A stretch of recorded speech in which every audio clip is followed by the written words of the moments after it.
그래서 우리에게 주신 말씀은 에베소서 2장 1절에서 10절까지 말씀입니다. 신약성경 에베소서 2장 1절에서 10절까지의 말씀을 우리 한 목소리로 같이 읽겠습니다. 그는 허물과 죄로 죽었던 너희를 살리셨도다.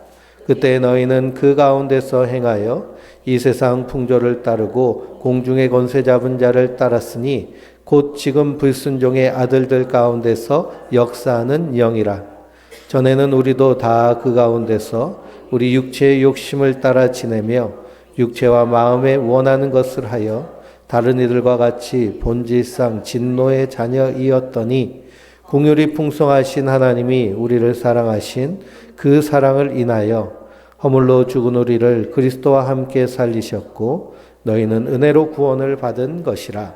또 함께 일으키사 또 예수 안에서 함께 하늘에 앉히시니 이는 그리스도 예수 안에서 우리에게 자비하심으로써 그 은혜의 지극히 풍성함을 오는 여러 세대에 나타내려 하심이라. 너희는 그 은혜에 의하여 믿음으로 말미암아 구원을 받았으니 이것은 너희에게서 난 것이 아니요 하나님의 선물이라. 행위에서 난 것이 아니니 이는 누구든지 자랑하지 못하게 함이라. 우리는 그가 만드신 바라 그리스도 예수 안에서 선한 일을 위하여 지으심을 받은 자니 이 일은 하나님이 전에 예비하사 우리로 그 가운데서 행하게 하려 하심이라. 아멘. 할렐루야. 하나님께서 주시는 은혜와 평강이 우리 성도님들 위해 충만하시기를 주님의 이름으로 축원드립니다. 내가 사는 오늘이 어제 죽어간 이들이 그렇게 기다리던 내일이라는 그 말을 제가 연초에 2024년도 신년 예배 때 드렸던 말씀입니다. 오늘 아침에 설교를 준비하면서 뉴스를 봤는데요. 전라남도 무안공항에 제주항공 비행기가 181명의 승무원을 포함해서 사람을 태우고 착륙을 하는데요. 착륙하는 동안에 바퀴가 내려오지 않아서 그냥 동체로 착륙했습니다. 우리가 영화 같은 데서 보면 멋지게 착륙해서 생명도 살리고 하는 그런 영화들 많이 봤죠. 셜리라는 영화를 보면 미국 비행기가 새에 이렇게 버드 스트라이크가 일어나서 그래서 추락을 하게 되는데 극적으로 허드슨강에 착륙해서 생명을 모두 살리는 그런 영화들 보면 아, 이런 일들이 우리 안에도 일어날 수 있겠구나라고 생각하지만 그것은 기적 같은 일입니다.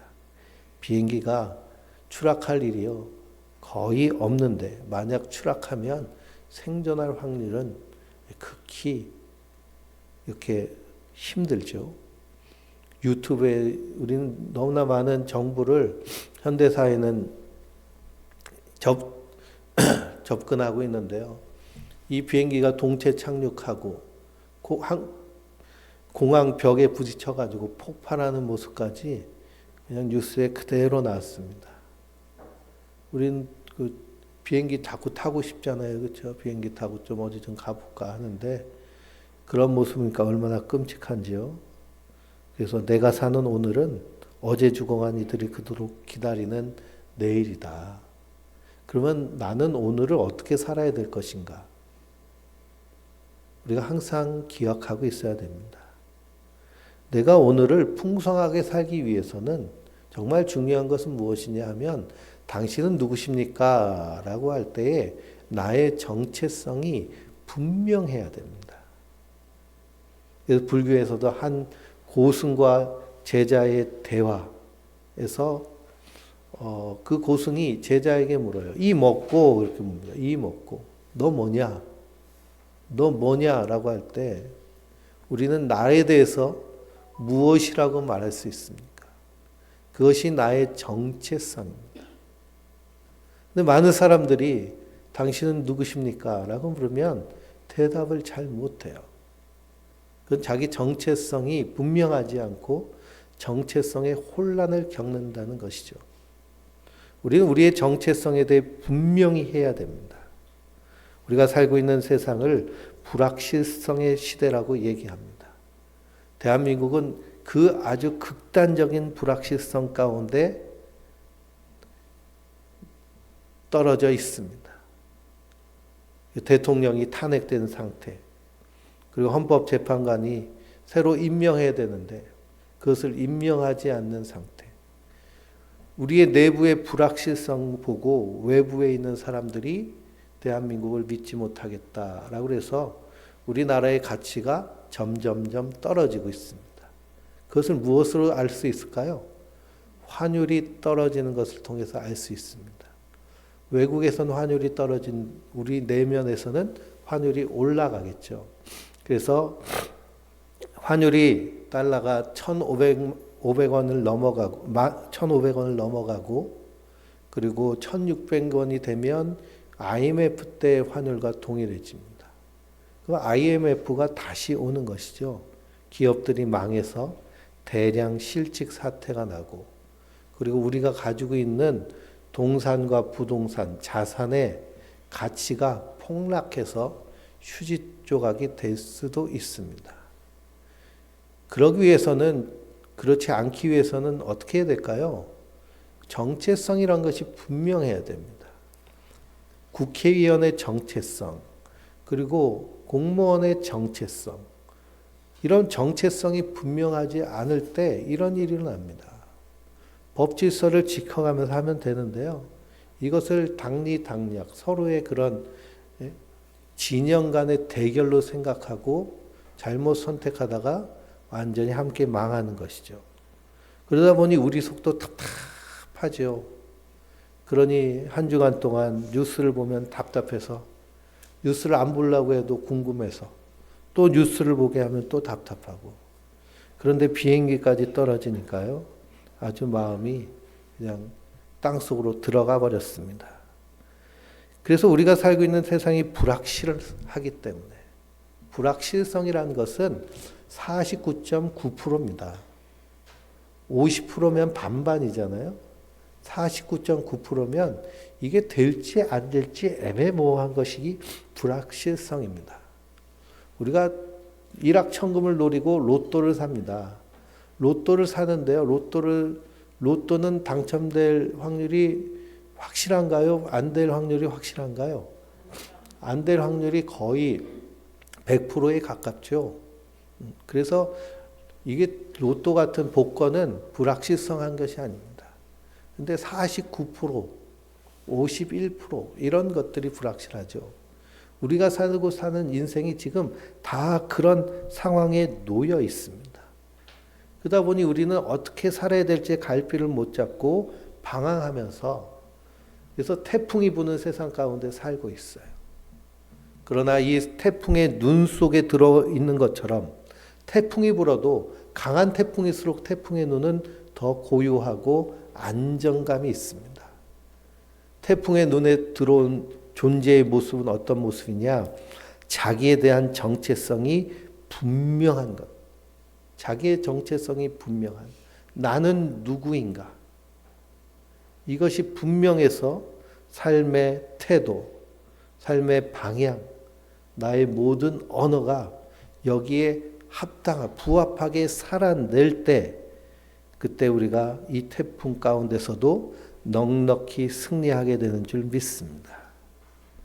한강 작가가 과거가 현재를 도울 수 있을까? 죽은 자가 산 자를 구할 수 있을까? 과거가 현재를 돕기 위해서는 과거에서의 정체성이 분명해야 되고요. 죽은 자가 산 자를 구할 수 있기 위해서는 죽은 자의 정체성이 분명해야죠.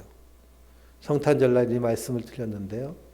예수님은 자기의 정체성을 분명히 하셨습니다. 십자가에서 죽으실 때도 그 십자가의 죽음의 그 이유와 목적을 분명히 하셨어요. 십자가에서 우리의 허물과 죄를 대신 지시고 달려 죽으심으로 우리를 용서하여 주셨습니다. 우리의 죄값을 다 치르셨어요. 그리스도 안에서 거듭났다라는 것은 나의 정체성이 분명하다는 것을 말씀하고 있는 겁니다. 오늘 우리가 에베소서 2장 1절에서 10절의 말씀을 함께 나누는데요. 이 말씀은 우리의 정체성에 대한 사도 바울의 분명하고 명료하고 간단한 선언문과 같습니다. 그는 허물과 죄로 죽었던 너희를 살리셨도다 라고 선언합니다. 그는 누굴까요? 예수님이에요. 예수님이 허물과 죄로 죽은 누구를 살리셨어요? 나를 살리셨어요. 우리 날마다 나에게 긍정하건 돼야 될 것은 무엇이냐? 예수님은 허물과 죄로 죽었던 나를 살리셨습니다. 나는 산자예요, 죽은 자예요? 산자입니다. 이 땅에서 어떤 자로 살아내는 자일까요? 살아있는 자로 살아내는 자인 줄 믿습니다. 이게 분명해야 됩니다. 산자인지 죽은 자인지 분명해야 돼요. 우리가 예배당 문을 왔다 갔다 한다고, 예배 자리에 앉아 있다고 하나님 보시기에, 예수님 보시기에 다 산자로 보이실까요? 그렇지 않습니다. 그래서 미국 교회에서는 꼭 신앙생활 할 때 이렇게 물어봐요. Are you born again Christian? 너는 거듭난, 다시 태어난 그리스도인이냐? 안 그러면 명목상 그리스도인이냐? 감리교를 창시한 요한 웨슬리 목사님은 명목상의 그리스도인이라는 단어를 많이 사용하셨습니다. 껍데기만 그리스도인이라는 거예요. 알맹이, 속, 삶, 언어 모든 것이 그리스도인이 돼야 되는데 그냥 타이틀만, 껍데기만. 한국교회가 심각한 지금 붕괴의 위협에 빠져 있습니다. 그 이유는 뭘까요? 대한민국 사회에 30% 가까이 되었던 그리스도인들이 자기 정체성을 잃어버리기 때문이에요. 골방에서 하나님과의 관계, 그리스도와의 관계에서 내가 정말 예수님을 따라가는 제자가 돼야 되는데 예수의 제자가 되지 아니하고 선동가들의 선동에 휩싸여서 그것 쫓아다니는, 광장에서 태극기 흔들고 성족이 흔들다가 한국교회는 무너지고 있습니다.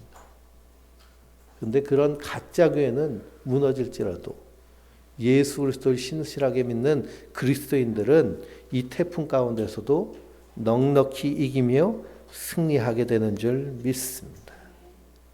그러니 그는 허물과 죄로 죽었던 나를 살리셨도다. 예수님이 허물과 죄로 죽은 나를 살려주셨어요. 그래서 나는 이 땅에서 생명을 누리고 그것을 풍성히 누리는 자라는 사실입니다. 그러면 내가 정말 그 생명을 누리고 풍성히 누리는지 나의 삶을 어떻게 해야 될까요? 잘 돌아봐야 돼요. 알아차려야 돼요. 제가 2024년도 한 해 동안 저희 설교를 쭉 들어보면서 느낀 것은 그래도 좀 성장한 모습이 있다라는 것에 만족감이 있었습니다. 그래서 요즘 최신으로 나오는 그런 과학의 이론들, 뇌과학이나 심리학이라든지 안 그러면 분자생물학인지 하는 최신 과학의 영역이 너무나도 성경적이고 그리고 너무나도 하나님의 창조의 섭리에 합당하게 이렇게 설명되는 것을 보고요. 제가 설교 시간에 계속 인용을 하는 거예요. 이게 반기독교적이고 그리고 하나님이 태초에 천지를 창조하신 그 창조의 뜻과 맞지 않다면 제가 이해하지 않았겠죠. 그러나 과학이 발달하면 발달할수록 그리고 심리학이라든지 이런 인간의 그 내면을 탐사하는 그 탐사가 깊어지면 깊어질수록 성경의 말씀과 예수님 너 이렇게 살아야 돼. 사도 바울이 예수 믿는 사람이 이렇게 살아야 됩니다라고 말하는 그 언어가 동일하게 나타난다는 겁니다. 노벨 문학상을 탄 한강 작가는 우리나라 인정하지 않는 사람이 있을지 모르지만 전 세계가 인정해요. 근데 그가 쓴 작품을 통해서 고민한 화두가 그 노벨상을 타면서 고민한 내용이 과거가 현재를 도울 수 있을까? 죽은 자가 산 자를 구할 수 있을까? 이것을 고민하면서 쓴 소설들이 소년이 온다 이런 소설들이에요. 근데 이것은 이미 누가 해내신 일이에요? 예수님이 해내셨잖아요. 2000년 전에 예수님이 십자가에 달려 죽으심으로 지금 우리를 돕고 계십니다. 뿐만 아니라 초대교회, 예수님을 따르는 제자된 그 초대교회 작은 무리들이 그 예수님의 가르침에 따라 살아냈어요. 그런 가치들이 세월이 지나면서 온 세계에 확장되고 그것이 우리가 보편적으로 누리는 가치들이 되어버렸습니다. 고대 사회에요, 여자는 사람으로 수로도 채지 않았어요. 그냥 도구적으로만 사용되었던 것이 여성입니다. 그러나 초대교회는 어떻나요? 남자와 여자의 차별이 없었어요. 여성들이 복음을 증거하고 교사가 되고 지도자가 됐어요. 사도 바울이 쓴 여러 서신서에도 이 빌립보 교회 같은 경우에도 유오디아와 순두계에게 권하노니라고 얘기합니다. 그러니까 유오디아와 순두계는 빌립보 교회의 기둥 같은 역할을 했던 분들이에요. 그럼 그 이름은 남자 이름일까요? 여자 이름일까요? 여성의 이름이에요. 로마서 맨 마지막 장을 보면 여성의 이름들이 많이 나옵니다. 교회에서 여성들의 역할이 그만큼 크다는 거예요. 그건 2000년 전엔 어느 사회 조직에도 그런 조직은 없었습니다. 어디서부터 시작됐을까요? 교회에서부터 시작됐어요. 그래서 남녀가 평등하고 서로 존중하고 인권, 인격 이런 가치들은 교회에서부터 초대교회에서부터 흘러나온 그런 유산들입니다. 초대교회가 왜 핍박받았을까요?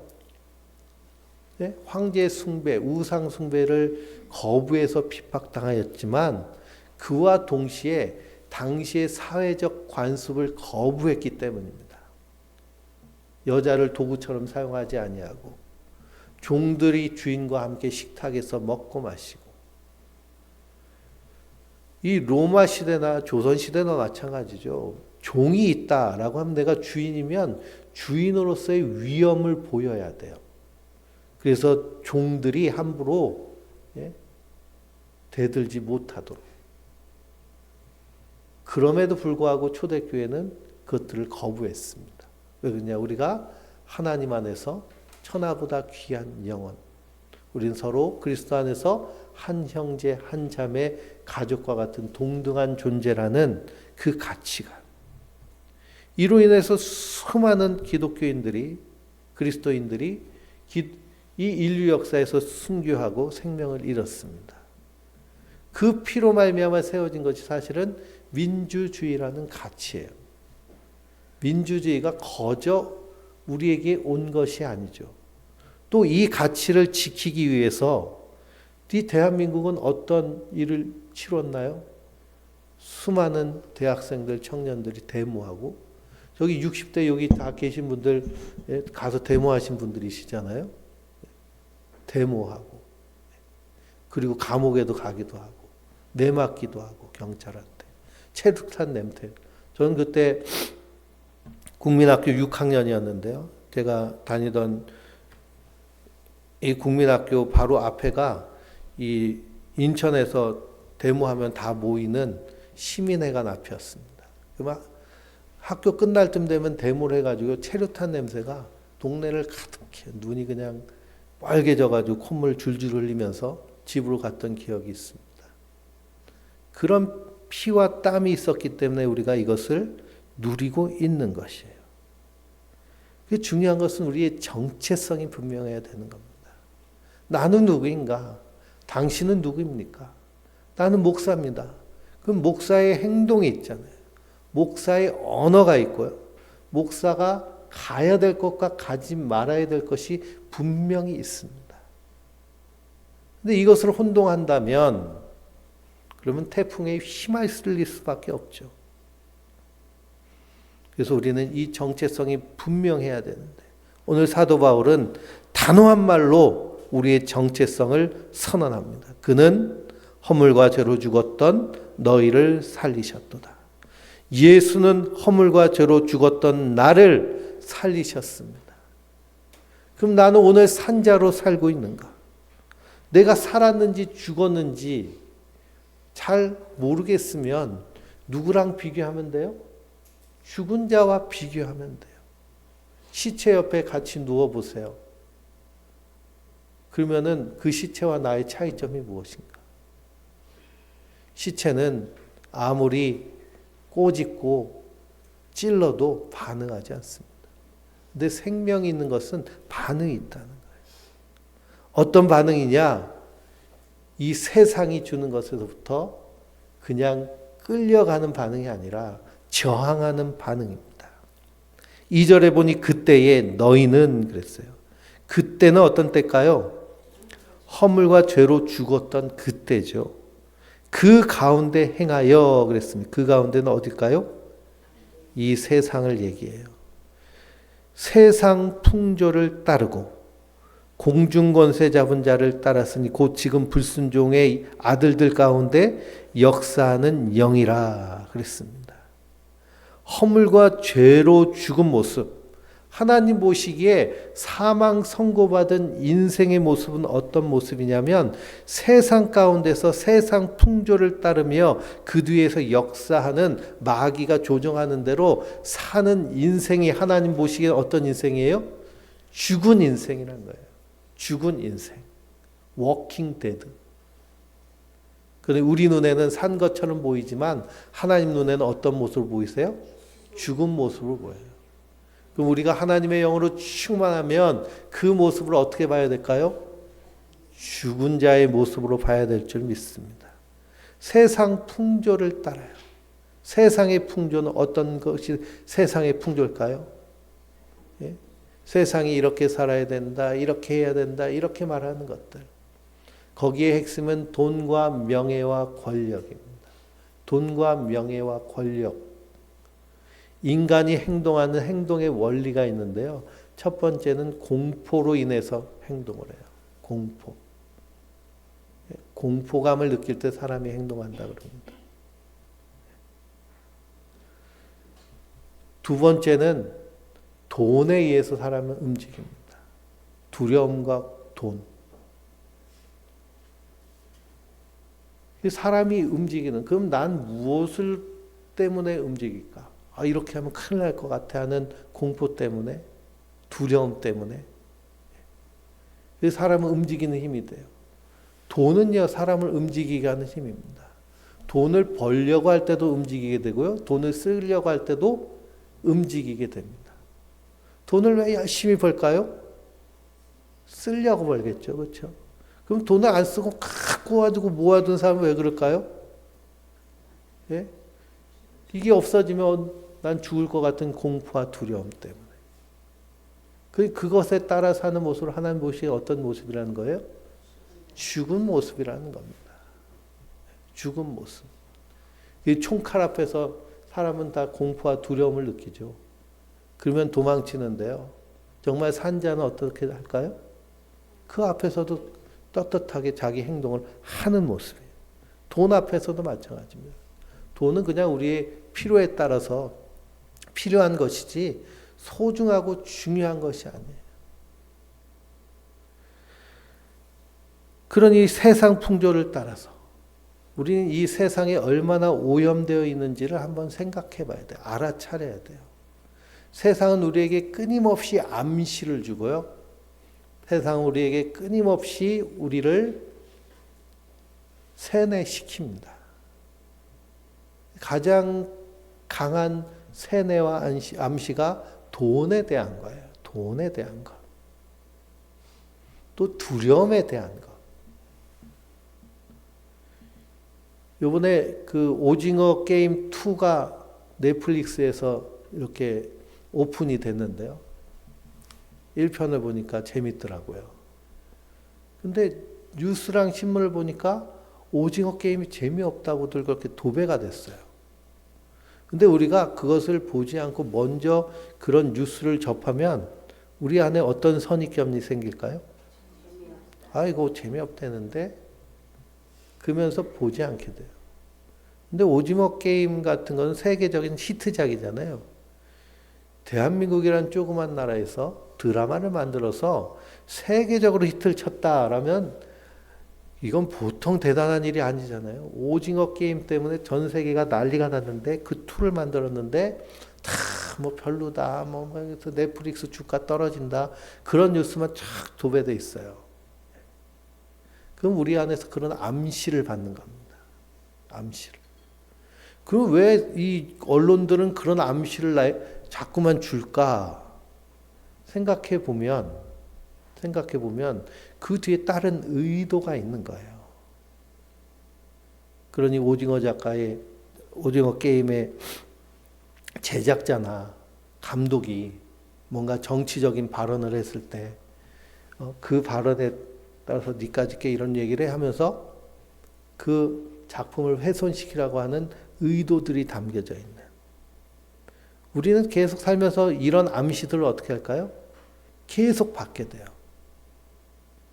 이런 암시들로 세상은 가득 차 있습니다. 최고의 암시를 우리가 날마다 받고 있는데 그게 뭘까요? 광고예요, 광고. 유튜브를 보든지 텔레비를 보든지 광고가 계속 나옵니다. 광고를 보면서 나도 모르게 이게 필요할 거야 라는 암시를 받는 거예요. 이 홈쇼핑 방송은요, 암시를 넘어서 세뇌에 가깝습니다. 거의 세뇌시키는 거예요. 막 이거 보다 보면 어때요? 이거 사지 않으면 큰일 것 같은 막 그런 막 두려움, 공포, 이 세뇌까지 되는 거예요. 우리는 이런 것에 가득 차 있습니다. 그래서 마태복음 읽어보면 예수님께서 아나니아를 만나세요. 아나니아가 감람나무 아래서 하나님께 기도하는 것을 내가 안다라고 예수님 말씀하세요. 그러면 그 성경에서는 뭐라고 얘기하고 있느냐? 예수는 모든 사람을 다 아시기 때문에 사람들의 설명을 들을 필요가 없다는 말씀이 나와요. 우리가 누구에 대해서 설명을 할 때, 쟤는 이래라고 얘기하는 그것이 사실 정말 그 사람이 그래서 그럴까요? 그럼 내가 그렇게 생각해서 그렇게 할까요? 대부분 내가 생각해서 그렇게 얘기하는 거예요. 근데 그렇게 얘기하면 상대방으로 하여금 암시를 주는 게 되죠. 암시를 주기 때문에 그 암시 때문에 뭘 끼게 되나요? 색안경을 끼게 돼요. 그럼 사람을 제대로 볼 수 있을까요? 없을까요? 제대로 볼 수 없어요. 이런 색안경이 우리에게 얼마나 많이 씌워져 있는지 모릅니다. 근데 이런 암시, 세뇌에 가까운 언어들은 사실은 정서적 학대에 해당하는 언어들입니다. 정서적 학대가 무엇을 일으킨다고 제가 말씀드렸을까요? 트라우마를 일으켜요. 정서적 학대는 트라우마의 그런 매개체가 됩니다. 그러니 아무리 극심하고 힘든 일을 겪었어도 정서적으로 인정해주고 위로해주고 그리고 힘을 주는 그런 정서적인 환경이면 트라우마를 잘 극복해내요. 근데 그것을 비난하고 때론 조롱하고 은근히 돌려가지고 무시하고 하는 것들은 트라우마를 일으키는 일이 됩니다. 그래서 별일 아닌데도 그게 트라우마가 돼버려요.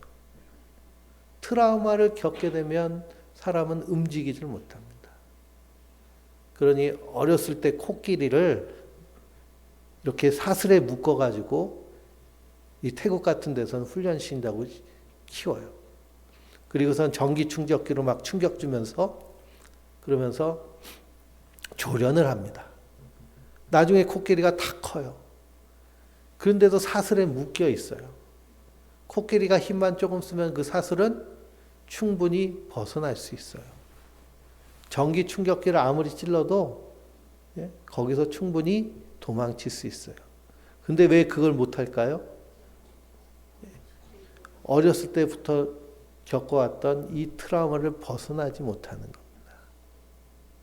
그러니 내 자녀를 꼼짝 못하게 만들기 위해서는 어떻게 하면 될까요? 정서적으로 계속 학대하는 거예요. 넌 이렇게 한대, 넌 그렇게 하면 되겠니? 너 뭐, 저도 어렸을 때 많이 들었던 언어 중에 하나가 국물도 없다, 뭐 이런 거. 국물도 없다고. 그래서 전 국물 없이 밥을 잘 먹습니다. 국물이 별로 필요 없어요. 국물도 없다 그래서. 국도 별로 안 좋아하고요. 반찬만으로도 잘 먹는데. 그런 언어들이 사실은 정서적으로 학대하는 언어들이에요. 그것이 친구에게도 또 배우자에게도 가족에게도 하는, 특히 엄마가 아들한테 하는 얘기는요, 극히 조심해야 돼요. 내가 한마디 하는 것이 아들을 칼로 후벼 파는 것일 수도 있어요. 그냥 내가 화나가지고 그냥 확 쏘아서 붙이는 말이 아들 그냥 심장을 막 쑤시는 말들이 얼마나 많은지 모릅니다. 그런 말들이, 언어들이 정서적 학대예요. 아들들이 엄마랑 더 이 정서적으로 주종 관계가 분명합니다. 딸들은 좀 덜 그런데요. 엄마와 아들과의 관계. 그러니 이런 정서적인 상황들. 근데 오늘 사도 바울은 분명 우리에게 뭐라고 선언해요? 허물과 죄로 죽었던 너희를 살리셨어.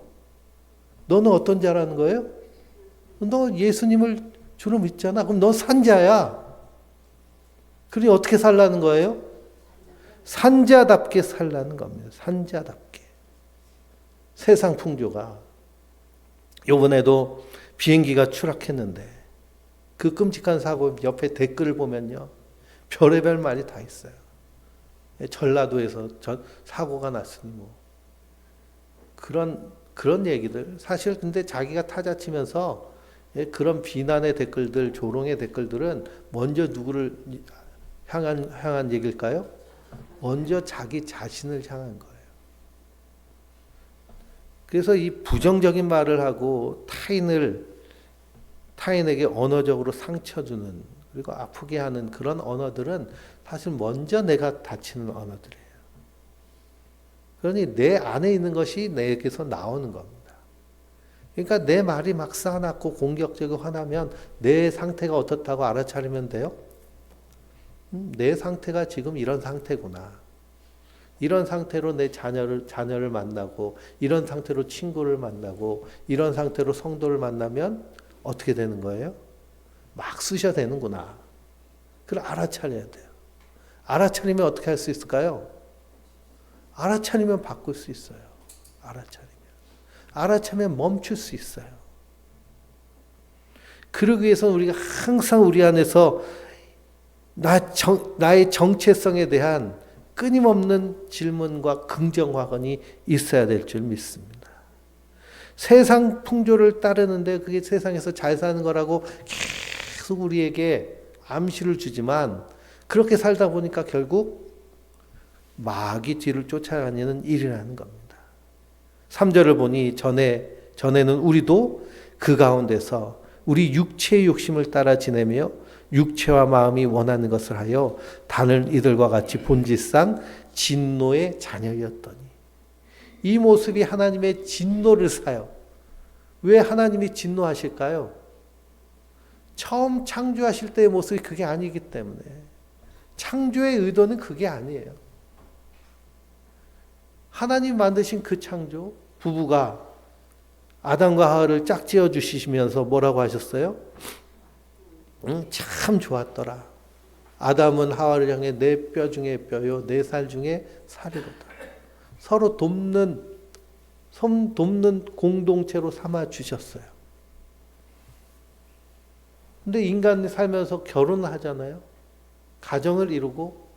근데 그게 에덴 동산이 돼야 되는데 어떻게 되나요? 서로 찔러대기 바쁜 상처투성인. 모든 인간의 트라우마와 상처는 다 어디서 올까요? 거의 99% 부모로부터 옵니다. 부모님부터 오는 것이 상처와 트라우마예요. 그 형제들은 그걸 서로 찔러대면서 그 아픔을 더 키워나가요. 그 하나님 보시기에 내가 너를 만들 때 이렇게 만들지 않았는데 그 원인이 결국 죄악으로 인한 것이기 때문에 하나님이 진노하십니다. 그러나 4절에 긍휼이 풍성한 하나님이 우리를 어떻게 하세요? 사랑하세요. 죽었어도 사랑하세요. 그래서 하나님이 사람이 돼서 이 땅에 오셔서 죽은 우리를 그리스도와 함께 살리셨어요. 이것이 어떻게 우리에게 주어졌나요? 내가 그 값을 갚았기 때문에, 엄청난 금액을 냈기 때문에, 안 그러면 내가 하나님한테 뭔가 잘 보였기 때문에 그게 아니라 은혜로 되었다는 것입니다. 은혜로 되었다. 그러니 은혜로 우리는 그 은혜를 믿는 믿음으로 사는 자들인 줄 믿습니다. 그 날마다 우리의 믿음이 선언돼야 되고요. 선포돼야 돼요. 예수님께서 나를 살리셨습니다. 하나님께서 그리스도 안에서 나를 살리셨을 뿐만 아니라 나를 받아주셨습니다. 그래서 나는 그리스도 안에서 특별한 존재가 되었습니다. 특별한 존재죠. 다 죽어있는 시체인데 거기에 하나 살아있으면 어때요? 특별한 존재예요. 영의 눈을 활짝 열면 내 주변에 내 친구 안 믿는 신앙을 예수님을 믿지 않는 사람들은 하나님 보시기에 뭐예요? 다 시체예요. 걸어다니는 시체. 정신을 바짝 차려야 돼요. 걸어다니는 시체와 같이 사는데 시체가 가는데 따라가시겠어요? 시체가 가는 것이 좋다고 그거 그대로 하시겠어요? 생명을 따라야 되는데 생존을 따라 살면 그런 일이 될 수밖에 없습니다. 그러나 우리는 그 은혜로 말미암아 구원을 받았습니다.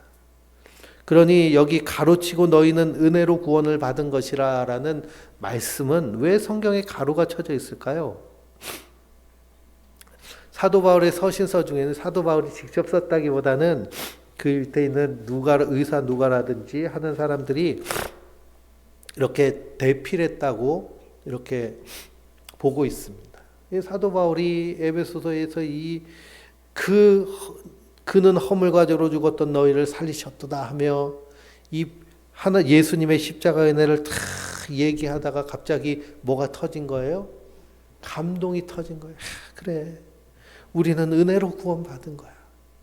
우리는 이 은혜를 받은 사람이야. 사랑을 받은 사람이야. 나는 사랑받은 사람이야. 모든 트라우마와 아픔과 상처를 한순간에 날려버릴 수 있는 것이 뭘까요? 사랑받음이에요. 사랑받음. 그래도 날 사랑하셨어. 그럼에도 불구하고 날 사랑하셨구나. 우리는 은혜로 구원받은 것이다. 이렇게 사도 바울은 감탄하고 있습니다. 그래서 우리를 어떻게 하셨어요? 하늘에 앉히셨어요. 그리스도와 함께. 그래서 우리는 하늘에 앉아있는 자들이에요. 그러니 우리 떨어지는 비행기 타고 있어도 어때요? 감사할 수 있는 것은 우리는 이미 하늘에 앉혀있는 자이기 때문에. 그러니 나의 사명이 다 마쳤으니, 나의 사명이 다 끝났으니, 하나님 원하시는 카톡 예배 시간 다 됐다고 카톡이 왔네요. 설교 시간 끝내라고. 그러니 하나님이 우리를 이 땅에 살려두신 이유가 분명한, 그것이 사명이 분명한 자의 모습입니다. 우리에게 사명은 뭘까요? 7절에 이는 그리스도 예수 안에서 우리에게 자비하심으로써 그 은혜의 지극히 풍성함을 오는 여러 세대에 나타내려 하심이라 그랬습니다. 이 하나님의 사랑의 풍성함을 여러 세대에 나타내려면 어떻게 해야 될까요? 나타내려면 말하면 돼요? 사랑해, 사랑해, 사랑해, 사랑해. 사랑한다고 말만 하고, 말은 사랑한다고 하는데 행동은 사랑하고는 거리가 멀고, 말로만 하는 사랑은 누구나 다 할 수 있잖아요. 내가 사랑한다고 할 땐 뭐가 필요해요? 희생이 필요하잖아요. 함께 해줘야 되고, 또 공감해줘야 되잖아요. 공감. 진실해야 되고, 또 사랑해. 그런데 얘가 지금 배고파가지고 쫄쫄 긁고 있는데 사랑해 꽃 갖다 주면 뭐라고 할까요? 3일 동안 밥 굶어가지고 배고파 죽겠는데 사랑해. 그래서 꽃 갖다 주면 너나 먹어라 하고서는 그런 사랑은 구체적이어야 되고, 그리고 이 사랑의 중심은 예수님의 사랑이기 때문에 흔들리지 않는 사랑을 하는 것이 그리스도인인 줄 믿습니다. 그래서 이것을 오는 여러 세대에 나타내려는 거예요. 이건 자연스럽게 흘러 넘치는 겁니다. 부모를 보면 자녀를 보면 부모를 알 수 있어요. 자녀를 보면요, 부모의 모습이 탁 나타납니다. 그건 뭐 다 우리 성도님들도 살아보셨으니까 아시잖아요. 아유, 쟤 하는 꼬라지 보니까 그 엄마 아빠가 어떤지 뻔히 보이네. 그래서 딸들한테, 야, 남편을 딸이나 아들한테 항상 우리 성도님들도 얘기하잖아요. 그 상대방 엄마 아빠가 어떤지를 잘 봐야 된다. 왜 그럴까요? 거울이기 때문에 그래요. 거울. 내 자녀의 그 모습을 보면 아, 내가 그렇구나. 근데 자녀의 그 미운 모습은 누가 제일 싫어해요? 내가 제일 싫어하죠. 부모님이 제일 싫어해요. 부모가. 근데 제일 싫어하는 모습이 누구 안에 있기 때문에 싫어할까요? 내 안에 있기 때문에 제일 싫어하는 거예요. 아유, 저게 내 모습이구나. 알아차렸으면 어떠면 될까요? 십자가에 못 박고 죽이면 되죠. 십자가에 못 박아 죽이면. 할 수 있거든요. 무엇이냐. 믿는 자에게는 능치 못함이 없느니라. 십자가에 못 박아 죽이면 죽고 없어지나요? 그게 아니고요. 나는 죽고 예수로 사는 거예요. 성령이 우리 안에 계시기 때문에 우리를 다시 살려주세요. 그래서 여러 오는 세대에 나타내기라고 하시는 것입니다. 8절에 너희는 그 은혜로 인해 믿음으로 말미암아 구원을 받았으니 이것은 너희에게서 난 것이요 아니요 하나님의 선물이라 그랬어요. 우리 선물로 받은 거예요. 이걸 우리 김영구 목사님이 우리 지방 성회 때 오셔가지고 해설을 하시는데 이렇게 해설을 하시더라고요. 이 목사님이 이 아웃도어 운동 그런 걸 좋아하시거든요. 그래서 저 뉴질랜드에서 그 급류 타는 그 보트를 타고서는 급류를 탁 내려가는데 이걸 꽉 붙잡아야 되는데 잘못해서 빠져버렸대요. 그래가지고 급류가 얼마 센지 막 흘러가는데 구조대들이 막 뛰어와가지고 이 구조하는 이 루프를 팍 던졌대요. 그걸 이 목사님이 탁 받아가지고 겨우 살았대요. 그러면은 내가 이 로프를 잘 잡았기 때문에 내가 산 거죠. 이 로프를 내가 끝내주게 잡았기 때문에 내가 살았어. 나 정말 짱이지. 이게 뭘까요? 이게 자기 믿음 자랑하는 거예요. 그 자랑할 게 안 되는 겁니다. 저 쓸려가는 거 구원해 줬는데 내가 이거 잡았다고 자랑할 게 아니죠. 뭘 자랑해야 돼요? 은혜를 자랑해야죠. 나를 살려주신 은혜. 나를 위해 희생하신 그 사랑. 그래서 우리 안에서 그 사랑을 자랑하게 되면 그러면 우리 안에서 하나님의 선하신 일이 아름답게 풍성하게 나타나게 되는 줄 믿습니다. 그래서 10절에 우리는 그가 만드신 바라. 작품으로 만드셨어요. 작품으로. 작품과 상품은 분명히 차이가 있습니다. 상품은 뭐가 매겨져 있어요? 값이 매겨 있어요. 그 상품은 비교합니다. 뭐가 더 좋은지. 세상은 모든 것을 다 상품화하려고 해요. 그러다 보니까 사람도 어떻게 해요? 상품화해서 값을 매겨요. 그래서 특히 성적인 것이 상품화되어 있는 것이 현대사회의 가장 큰 문제 중에 하나죠. 근데 하나님은 우리를 뭘로 만드셨어요? 작품으로 만드셨어요. 작품을 만들었기 때문에 나의 값 매길 수 있을까요? 없어요. 근데 우리는 우리의 값어치를 알아요. 우리의 값은 뭐예요? 예수님의 십자가의 피값이에요. 나의 값은 얼마라고요? 예수님의 십자가의 피값이에요. 매기자면. 그래서 예수님은 뭐보다 귀하다고 하세요? 천하보다 귀하다고 하시죠. 천하보다 귀하다. 귀하고 귀하다. 예수님의 보배로운 피를 받은 나요. 나만 받았나요? 함께 예수 믿고 그리스도인 된 우리 성도들도 함께 받았구나. 그러니 서로 어떻게 여겨야 될까요? 서로 귀하고 소중하게.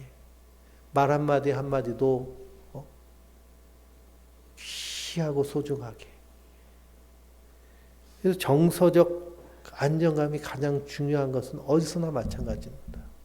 먼저 나 자신을 향해서도 그래야 돼요. 나를 자꾸만 가치 없이 여기는 그런 나의 그런 썩어질 옛 사람의 구습을 어떻게 해야 될까요? 십자가에 못 박아 죽여야 되고요. 벗어버려야 돼요. 거지 바디메오가 예수님께 나올 때 어떻게 나왔어요? 겉옷을 벗어버리고 나왔잖아요. 거지 옷을 벗어야 됩니다. 그러니 10절은 우리의 정체성에 대해 완벽하게 설명하고 있습니다. 우리는 그의 작품이다. 예수 안에서 선한 일을 위하여 지으심을 받은 자니 이 일은 하나님이 전에 예비하사 우리로 그 가운데 행하려 하려 하심이라. 그러니 그렇게 예비하시고 빨리 끝내라고. 자, 그래서 그 볼륨을 끄세요. 컴퓨터 볼륨을 끄면 됩니다. 우리는 선한 일을 위해 지으심을 받았습니다. 우리가 정체성이 분명하고 그 정체성에 따라 살면 그 안에서 그리스도의 선한 일은 성령께서 우리와 함께 풍성하게 역사하여 주실 줄 믿습니다. 그 은혜로 이 땅 가운데서 시체가 구름대처럼 몰려있는 이 세상 가운데서 생명을 나눠줄 수 있는 생명의 사람들 되시길 주님의 이름으로 축원드립니다.